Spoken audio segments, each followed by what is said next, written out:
Hey everyone, आज हम कुछ इम्पोर्टेंट क्वेश्चंस करने वाले हैं। तो हमारा यहाँ पर पहला क्वेश्चन है, अधिकेंद्र शब्द किससे संबंधित है? तो वो भूकंप से संबंधित है। ये कुछ प्रीवियस ईयर क्वेश्चन पेपर है टीचिंग के, तो वही मैंने एक जगह इनको सबको मैनेज किया है, इकट्ठा किया है इनको। ठीक है, तो वही सारे क्वेश्चंस हैं और होप आपके एग्ज़ाम के पॉइंट ऑफ व्यू से ये इम्पॉर्टेंट होंगे। संसद की सबसे बड़ी समिति कौन सी होती है? तो वो है आकलन समिति। कौन सी समिति होती है? आकलन समिति। आगे हमारा है, स्वतंत्र भारत में पहला बजट किसने पेश किया था? तो वो जीवी मावलंकर जी ने।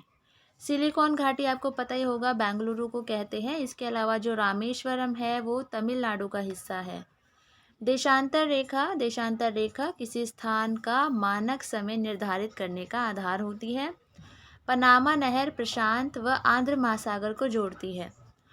शिवालिक वो हिमालय का पर्वतीय क्षेत्र है। ये इम्पॉर्टेंट क्वेश्चंस है, ऑब्जेक्टिव टाइप में थे।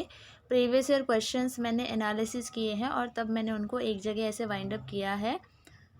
होप आपके लिए हेल्पफुल रहे। मेहनत तो बहुत लगी है, चाहते तो डायरेक्ट PDF से ही करा देती आपको, बट मुझे लगा कि एक जगह इसको कंपाइल करके अगर आपको कराया जाए तो वो ज़्यादा बेटर होगा। भारत का सबसे बड़ा रबड़ उत्पादक राज्य कौन सा है? तो वो हमारा है केरल। PDF के लिए टेलीग्राम ग्रुप ज्वाइन करके वहाँ से आप लोग डाउनलोड कर सकते हैं। पूर्वी व पश्चिमी घाटी का मिलन कहाँ होता है? तो वो नीलगिरी में। 23 मार्च 1931। ठीक है, तो 23 मार्च 1931 को भगत सिंह, राजगुरु और सुखदेव को फांसी दी गई थी। जो लंदन में जनरल डायर की हत्या हुई थी वो किसने की थी? तो वो उधम सिंह ने की थी। INA की स्थापना जापान में 1942 में हुई थी। What is the full form of INA? Please comment section में बताएं मुझे एक बार। आगे हमारा है, यूरोप का मरीज किसे कहते हैं? तो यूरोप का मरीज तुर्की को कहा जाता है। क्यों कहा जाता है? अगर किसी को आइडिया हो तो प्लीज़ कमेंट सेक्शन में बताएं। अगला हमारा है, जर्मन राइन राज्य का निर्माण नेपोलियन बोनापार्ट ने किया था। राष्ट्रवाद की अवधारणा का जन्म पुनर्जागरण की घटना से माना जाता है। नेपोलियन संहिता कब लागू हुई थी? तो ये 1804 में लागू हुई थी, 1804 में। गैरीबाल्डो पेशे से कौन था? तो गैरीबाल्डो पेशे से क्या था? वो नाविक था। इटली व जर्मनी वर्तमान में किसके अंतर्गत आते हैं? तो वो यूरोप के अंतर्गत आते हैं। 1829 ईस्वी में एड्रियानोपुल की संधि किसके साथ हुई थी? तो वो तुर्की के साथ हुई थी।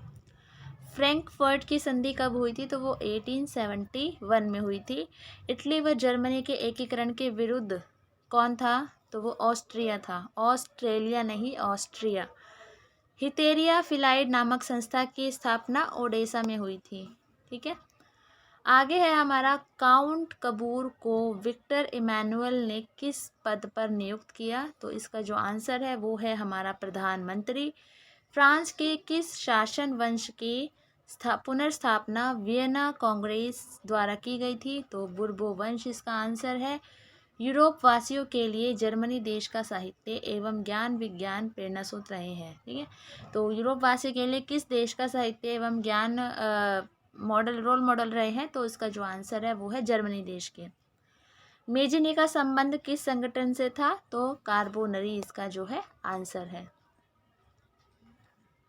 जर्मनी राइन राज्य का निर्माण नेपोलियन बोनापार्ट ने किया। जालबेरिन एक व्यापारियों की संस्था थी। तो जालबेरिन अगर पूछा जाता है तो क्या है? तो यह एक व्यापारियों की संस्था थी।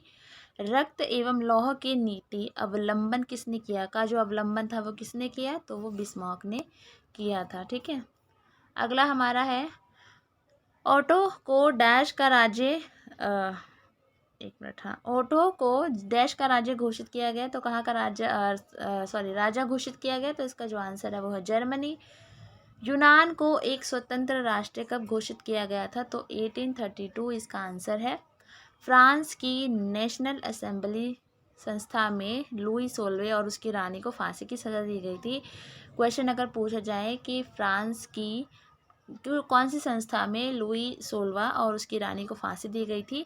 तो इसका आंसर है नेशनल असेंबली। 1823 ईस्वी की क्रांति के बाद फ्रांस में किस प्रकार का शासन स्थापित हुआ? तो संवैधानिक गणतंत्र इसका क्या हो जाएगा आंसर। ठीक है, संवैधानिक राजतंत्र, सॉरी राजतंत्र। आगे है हमारा कुस्तुनतुनिया की संधि द्वारा स्वतंत्र यूनान राष्ट्र का उदय हुआ। ठीक है, तो कौन सी संधि द्वारा स्वतंत्र यूनान राष्ट्र का उदय हुआ? तो इसका जो आंसर है वो है कुस्तुनतुनिया की संधि। आगे है, एक मिनट, हमारा है नवगुल्फ आंदोलन के प्रणेता कौन थे? तो वो थे जियोबर्टी। आगे है डैश के युद्ध के परिणाम स्वरूप जर्मनी का एकीकरण हुआ। तो कौन सा युद्ध हुआ था जिसकी वजह से जर्मनी का एकीकरण हुआ? तो इसका आंसर है सोडान का युद्ध। डैश में अलेक्जेंडर चिपसिलांटी के नेतृत्व में यूनान में विद्रोह हुआ। तो इसका आंसर है 1821 ईस्वी में। दूरदृष्टि निवारण के लिए हमें दूर तक देखना हो तो उत्तल लेंस उपयोग में लाए जाते हैं, जो बस गाड़ियों में लगे रहते हैं। दूर तक दिखता है ना पीछे कौन सी गाड़ी आ रही है, तो उसमें उत्तल लेंस का प्रयोग होता है। दोपहर के 12 बजे किस दिशा में इंद्रधनुष दिखेगा? तो किसी भी दिशा में इंद्रधनुष नहीं दिखेगा। दाढ़ी बनाने में कौन सा लेंस प्रयोग होता है? तो अवतल दर्पण। सौर ऊर्जा हमें किससे मिलती है? सौर ऊर्जा हमें सूर्य से मिलती है।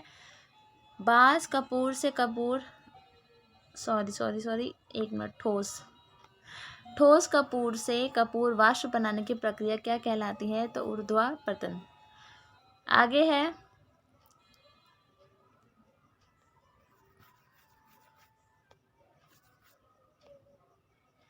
जमीनियम धातु अर्धचालक की तरह ट्रांजिस्टर में भी प्रयोग होती है। कौन सी धातु ट्रांजिस्टर में भी प्रयोग होती है? तो जमीनियम धातु। उसके बाद हमारा अगला है जैविक सिस्टम में रासायनिक क्रिया की प्रक्रिया को तेज करने में कौन उत्तरदायी होते हैं? तो इसका जो आंसर है वो है एंजाइम। डैश की कमी से मधुमेह होता है, सबको पता ही होगा, तो इसका जो आंसर है वो है इंसुलिन। इंसुलिन की कमी की वजह से हमें शुगर होता है। विटामिन सी खट्टे फलों में पाया जाता है, सबको पता है, और इसके अलावा ये हमारा जो चर्म है, जो स्किन है, उसको स्वस्थ रखने में ज़रूरी होता है। मनुष्य में खून की शुद्धिकरण की प्रक्रिया डायलिसिस कहलाती है, सबको पता ही होगा। और इसके अलावा ये जो मैंने शॉर्टकट मारा हुआ है, इसमें क्या है, ये जो ऐसा वाला लेंस होता है जो हम पढ़ने के लिए यूज़ करते हैं, उसमें कौन सा लेंस यूज़ होता है? तो उसका आंसर है उत्तल लेंस। आगे है आर्य समाज की स्थापना स्वामी दयानंद सरस्वती जी ने की थी। केरल राज्य का लिंगानुपात 1000 से अधिक होता नहीं है, मतलब है। और आधुनिक आवर्त सारणी प्रस्तुत किसने की थी? मेडलिफ के द्वारा। चीनी यात्री हेनसांग हर्षवर्धन के शासनकाल में भारत आया। इतना इंपॉर्टेंट क्वेश्चन है, इतना इंपॉर्टेंट है, बहुत इंपॉर्टेंट क्वेश्चन है, आता ही आता है। एंट्रेंस में तो ऐसा लगता है मानो पूछा ही जाता है। उसके बाद है भारतीय प्रेस का मुक्तिदाता, तो सर चार्ल्स मेटकॉर्ट। ठीक है, तो भारतीय प्रेस का मुक्तिदाता कौन था? Sir Charles Metcalfe. आगे है राष्ट्रवाद को बढ़ावा देने के लिए बाल गंगाधर तिलक ने केसरी न्यूज़पेपर निकाला था, एनपी न्यूज़पेपर। सबसे छोटा महासागर आपको पता ही होगा, आर्कटिक महासागर है। संघ राज्य की प्रमुख विशेषता है, क्या है? तो शक्ति पृथक्करण का सिद्धांत। ठीक है, जो हमारे जो उसमें पावर्स होती है, उसका जो सिद्धांत होता है, कौन सी शक्ति, कितनी शक्ति किसके पास रहेगी, ठीक है, तो वो सारा किसके अंदर आता है? संघ राज्य की एक विशेषता है, एक कैरेक्टरिस्टिक है। गुप्त काल के दौरान डैश सिक्का चांदी में जारी किया गया था। तो ये रुपया नहीं है, रुपका है इसका आंसर। रुपका ही मैंने लिखा है, कहीं आपको लगे कि मैम ने गलत लिख दिया है, तो रुपका ही इसका आंसर है। गुप्त काल के दौरान रुपका सिक्का। ठीक है, हिंदुस्तान जिंक लिमिटेड मुख्यालय कहाँ पर है? तो उदयपुर में है। उदयपुर सबको पता ही है कहाँ है, राजस्थान में है। वैदिक काल में विधवा का अगर उसके जो दिव्यगन पति है, जिसका हस्बैंड डेथ हो जाती थी, उसके जो छोटे भाई से अगर उसकी शादी करा दी जाती थी, तो उसको क्या कहते थे हम लोग? नियोग। क्या कहा जाता था उसे? नियोग। आगे है विद्युत और ताप का अच्छा चालक कौन है? ग्रेफाइट है। इसके अलावा गुजरात जो है वो अग्रणी है, वो आगे है कपास उत्पादक में। Hope this video will be helpful for your exams, for your upcoming exams, और हेल्पफुल रहे तो प्लीज़ वीडियो को लाइक कर देना, and don't forget to share. Thank you.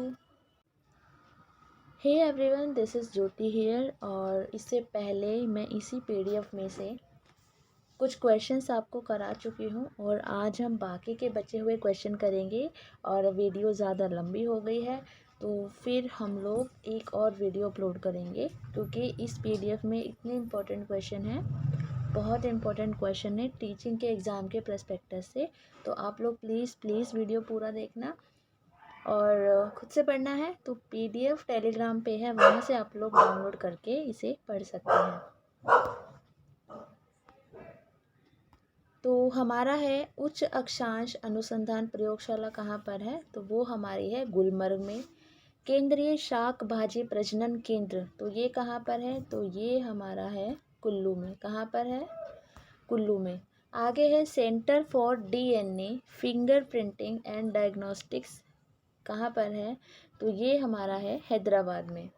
केंद्रीय फसल शोध संस्थान, तो ये कहाँ पर है हमारा, त्रिवेंद्रम में। कहाँ पर है, त्रिवेंद्रम में। त्रिवेंद्रम कहाँ है ये आप कमेंट सेक्शन में बताइए। और आप लोग कमेंट भी नहीं करते हैं, अरे यार इतना तो थोड़ा सा तो मेहनत करनी पड़ेगी ना। तो कुछ क्वेश्चंस पूछती हूँ, कुछ ही पूछती हूँ, तो प्लीज़ कमेंट सेक्शन में रिप्लाई दीजिए, उसको सर्च कीजिए और फिर बताइए। क्योंकि मैं यहाँ बोल रही हूँ, आप लोग सुन रहे हैं, लेकिन आपका भी दिमाग एक्टिव होना चाहिए, मुझे ऐसा लगता है। और बाकी ठीक है, बट मुझे अच्छा लगेगा अगर आप कमेंट में जवाब देते हो। तो कुछ लोग ही देते हैं, सब नहीं देते हैं, बट जितने लोग भी वीडियो देखें प्लीज़ प्लीज़ कमेंट सेक्शन में मैं जो क्वेश्चन पूछती हूँ प्लीज़ आप आंसर कीजिए। आगे है केंद्रीय कपास अनुसंधान संस्थान कहाँ पर है, तो ये हमारा है नागपुर में। केंद्रीय पर्यावरण इंजीनियरिंग अनुसंधान संस्थान कहाँ पर है, तो ये भी हमारा कहाँ पर है, नागपुर में।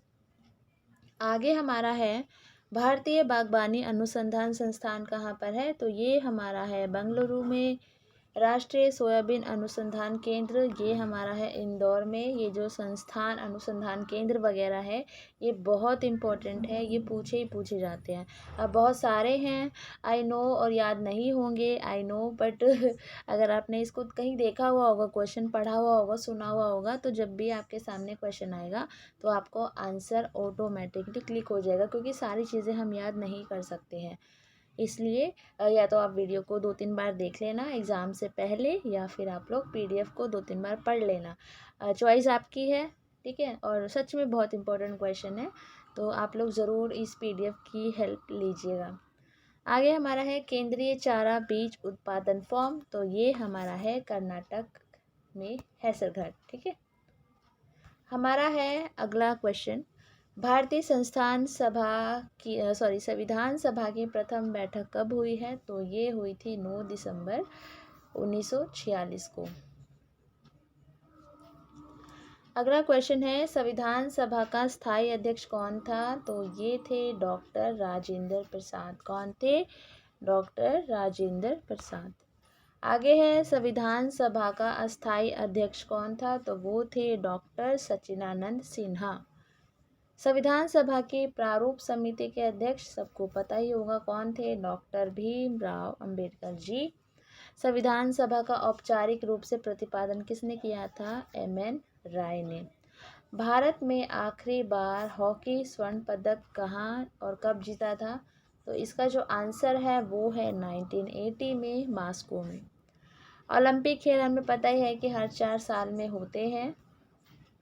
अंतर्राष्ट्रीय ओलंपिक समिति का मुख्यालय कहाँ पर है, तो इसका जो आंसर है वो है लुसान, जो कि स्विट्ज़रलैंड में है।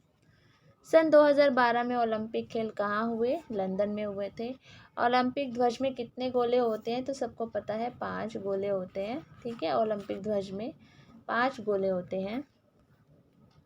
एक ओलंपिक में सर्वाधिक स्वर्ण जीतने वाला खिलाड़ी कौन है, तो उसका जो आंसर है वो है माइकल फेल्प्स। सन 2020 में ओलंपिक खेल कहाँ होंगे, टोक्यो में, जो कि 2021 में हुए थे ड्यू टू कोविड। सन 2012 के ओलंपिक खेलों में कांस्य पदक जीतने वाली साइना नेहवाल किस खेल से संबंधित है, तो वो कौन सा खेल खेलती है, बैडमिंटन खेलती है कि टेनिस खेलती है, आई थिंक टेबल टेनिस खेलती है। बैडमिंटन शायद गलत दिया हुआ है, बैडमिंटन तो साइना नेहवाल, अरे ठीक है क्वेश्चन साइना नेहवाल बैडमिंटन ही है। एक कौन सी प्लेयर है, सानिया मिर्ज़ा, सॉरी मैं सानिया मिर्ज़ा सोच रही थी, हाँ ठीक है, साइना नेहवाल बैडमिंटन है और जो सानिया मिर्ज़ा है वो हमारी है टेबल टेनिस। आगे हमारा है भारत ने ओलंपिक खेलों में पहली बार किस वर्ष भाग लिया था, इसका जो आंसर है वो है 1900। ओलंपिक खेलों में पदक जीतने वाली पहली भारतीय महिला खिलाड़ी कौन है? तो कर्णम मल्लेश्वरी इसका आंसर है, जिसने ओलंपिक खेलों में पहली बार जीता था। ठीक है, खेल में पदक जीता था कोई भारतीय महिला खिलाड़ी, पहली वही है। वेदों की ओर लौटने का नारा किसने दिया था? तो महर्षि दयानंद जी ने। प्रसिद्ध झंडा गीत झंडा ऊंचा रहे हमारा किसने लिखा था? तो इसका जो आंसर है वो है श्यामलाल गुप्त पार्षद। पशुओं में मिल्क फीवर बीमारी किसकी कमी के कारण होती है? तो इसका जो आंसर है वो है कैल्शियम।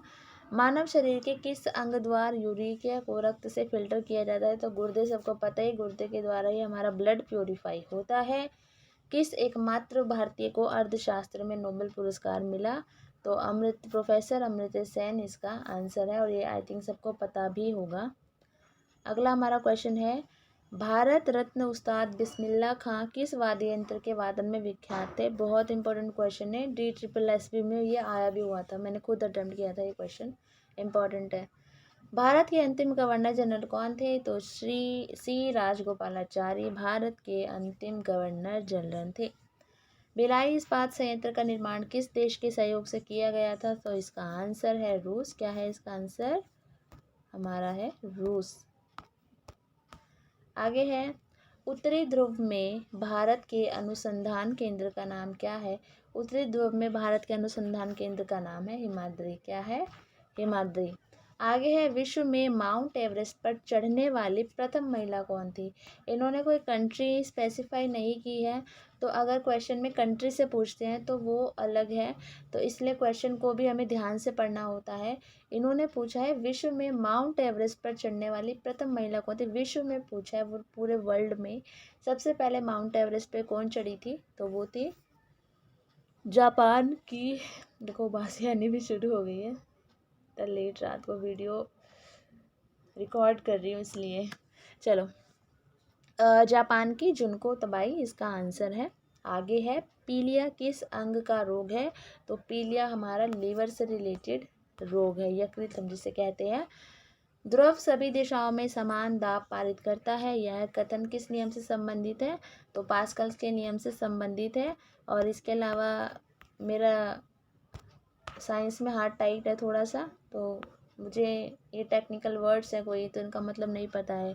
तो अभी हाल फिलहाल आप इनको, जिसको समझ आ रहा है ठीक है, अदरवाइज जिसको नहीं समझ आ रहा है प्लीज़ गूगल पे सर्च मार लेना किसी स्पेसिफिक वर्ड का क्या मतलब है। आगे है, क्लोरोफिल का खनिज घटक क्या है? क्लोरोफिल का खनिज घटक क्या है? मैग्नीशियम। LPG गैस क्या होती है में क्या होता है? ब्यूटेन होता है। इम्पॉर्टेंट क्वेश्चन है, बहुत ज़्यादा इम्पॉर्टेंट है। LPG की फुल फॉर्म भी पूछ ली जाती है, तो LPG की फुल फॉर्म कमेंट सेक्शन में मुझे बताएं प्लीज़। आगे है, किसने सर्वप्रथम अशोक के अभिलेखों को पढ़ा? बहुत इंपॉर्टेंट क्वेश्चन है, जेम्स प्रिंसेप ने। एक क्वेश्चन है, अशोक के जो अभिलेख थे तो वो किसके द्वारा ढूंढे गए थे? ये भी मुझे बताना नीचे कमेंट सेक्शन में। आगे है, किस बौद्ध भिक्ष के प्रभाव में अशोक ने बौद्ध धर्म ग्रहण किया? तो उपगुप्त के रूप में। आगे हमारा है, कौन सा मुगल बादशाह अशिक्षित था? तो कौन था वो?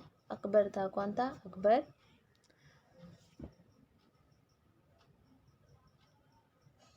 अमृतसर शहर की स्थापना किसने की? तो गुरु रामदास जी ने की थी। गदर पार्टी का संस्थापक कौन था? तो गदर पार्टी का संस्थापक था लाला हरदयाल जी। सिख इतिहास में लंगर प्रथा किसने शुरू की थी? श्री गुरु अंगद जी ने। अंगद लंगर ऐसे करके याद कर लो। सबसे प्राचीन वेद कौन सा है? ऋग्वेद है। इंपॉर्टेंट क्वेश्चन है और इजी क्वेश्चन भी है। किस सल्तनत ने अपनी राजधानी दिल्ली से दौलताबाद स्थानांतरित की? तो इसका जो आंसर है वो है मोहम्मद बिन तुगलक। आगे हमारा है, प्रथम पंचवर्षीय योजना लागू हुई। तो प्रथम पंचवर्षीय योजना हमारी कब लागू हुई थी? 1951 में। कब लागू हुई थी? 1951 में। चीनी यात्री ह्वेन सांग ने किस विश्वविद्यालय में अध्यापन किया? नालंदा विश्वविद्यालय में अध्यापन किया। और ये कितने टाइम तक के लिए इस विश्वविद्यालय में रहे थे, ये मुझे कमेंट में बताएं। और किसके शासनकाल में ये भारत आए थे?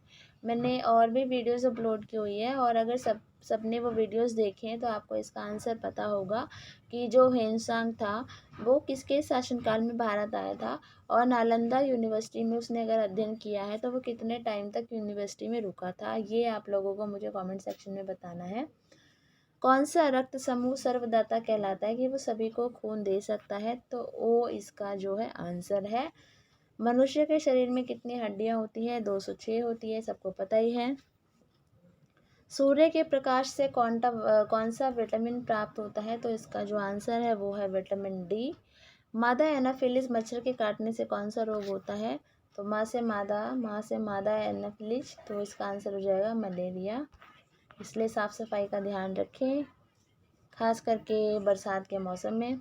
आगे है, टेलीफोन का आविष्कार किसने किया था? तो टेलीफोन का आविष्कार अलेक्जेंडर ग्राहम बेल द्वारा किया गया था।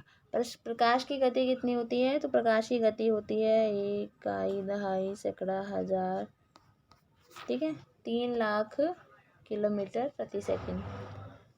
पृथ्वी सूर्य का चक्कर लगाती है, यह सबसे पहले किसने बताया था? तो इसका जो आंसर है वो है कोपरनिकस ने सबसे पहले बताया था कि जो पृथ्वी है वो सूरज का चक्कर लगाती है। प्रकाश वर्ष का संबंध किससे है? तो प्रकाश वर्ष का संबंध खगोलीय पुरी से है। स्वर्ण मंदिर कहाँ स्थित है? सबको पता ही होगा। गोल्डन टेम्पल कहाँ पर है? हमारा अमृतसर में। कहाँ पर है? हमारा अमृतसर में। आगे है, चार मीनार कहाँ पे है? हैदराबाद में है। कुतुब मीनार दिल्ली में है। गेटवे ऑफ इंडिया मुंबई में है। और इंडिया गेट सबको पता ही है कि कहाँ पर है, दिल्ली में है। और ताजमहल आगरा में है। आज़ाद हिंद फौज की स्थापना कहाँ की गई थी? तो आज़ाद हिंद फौज की स्थापना कहाँ की गई थी? सिंगापुर में। कहाँ की गई थी? सिंगापुर में। इसके बाद है, शिक्षक दिवस 5 सितंबर को मनाया जाता है। खेल दिवस 29 अगस्त को मनाया जाता है। और 29 अगस्त को हम लोग खेल दिवस क्यों मनाते हैं, प्लीज़ कमेंट में। और किसके जन्म दिवस को खेल दिवस के रूप में मनाते हैं? मेजर ध्यानचंद। क्या है इसका आंसर? मेजर ध्यानचंद। विश्व पर्यावरण दिवस मनाया जाता है 5 जून को। कब मनाया जाता है? 5 जून को। करो या मरो का नारा किसने दिया? तो करो या मरो का नारा किसने दिया था? महात्मा गांधी जी ने। किसने दिया? महात्मा गांधी जी ने। जय हिंद का नारा किसने दिया था? जय हिंद का नारा दिया था नेताजी सुभाष चंद्र बोस ने। आगे है, दिल्ली चलो का नारा किसने दिया? दिल्ली चलो का नारा दिया था नेताजी सुभाष चंद्र बोस ने। वेदों की ओर लौटने का नारा दयानंद सरस्वती, हम ये कर चुके हैं इससे पहले क्वेश्चन। आगे है, इंकलाब जिंदाबाद का नारा किसने दिया था? तो इसका जो आंसर है वो है भगत सिंह। तुम मुझे खून दो मैं तुम्हें आज़ादी दूंगा का नारा किसने दिया? नेताजी सुभाष चंद्र बोस। आराम हराम है, ये जवाहरलाल नेहरू जी ने कहा था। जय जवान जय किसान, लाल बहादुर शास्त्री। मारो फिरंगी को नारा किसने दिया? मंगल पांडे। सरफरोशी की तमन्ना अब हमारे दिल में है, दिखना है जोर कितना बाजे कातिल में है का नारा किसने दिया? तो इसका है राम प्रसाद बिस्मिल। भारत का नेपोलियन किसे कहा जाता है? समुद्रगुप्त को। किसे कहा जाता है? समुद्रगुप्त को। और ये बहुत ही इम्पोर्टेंट क्वेश्चन है। सती प्रथा के अंत में सबसे अधिक प्रयास किस समय समाज सुधारक का रहा? तो इसका जो आंसर है वो है राजा राजमोहन राय। रामकृष्ण मिशन की स्थापना किसने की? तो रामकृष्ण मिशन की स्थापना की थी स्वामी विवेकानंद जी ने। तो अभी हम इतना ही कर रहे हैं, अभी काफ़ी PDF रहता है ये, और अभी टाइम भी बहुत ज़्यादा हो गया है, ठीक है। तो थैंक्स फॉर वॉचिंग, और please do not forget to share, and please अगर वीडियो हेल्पफुल रहे, अच्छी लगे तो प्लीज़ लाइक कर देना। Thank you.